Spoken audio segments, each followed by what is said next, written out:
Ce Français a passé 17 ans dans le couloir de la mort en Indonésie. Il doit finalement rentrer en France mercredi 5 février, on vous raconte.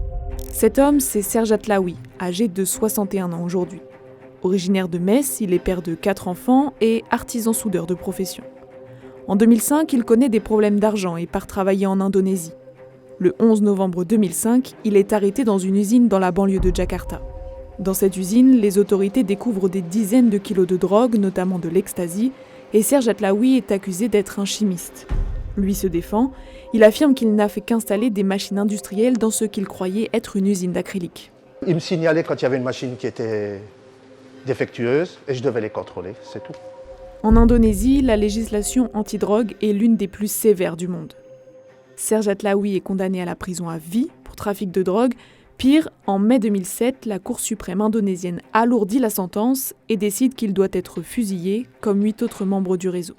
Finalement, la France fait pression sur l'Indonésie et Serge Atlaoui obtient un sursis. Ces dernières années en prison, il fait face à 2 cancers. Il est alors transféré dans un autre établissement pénitentiaire à Jakarta et se rend chaque semaine à l'hôpital pour y recevoir son traitement. Le 29 novembre 2024, Paris fait une demande officielle de rapatriement. Cette dernière est signée le 24 janvier 2025.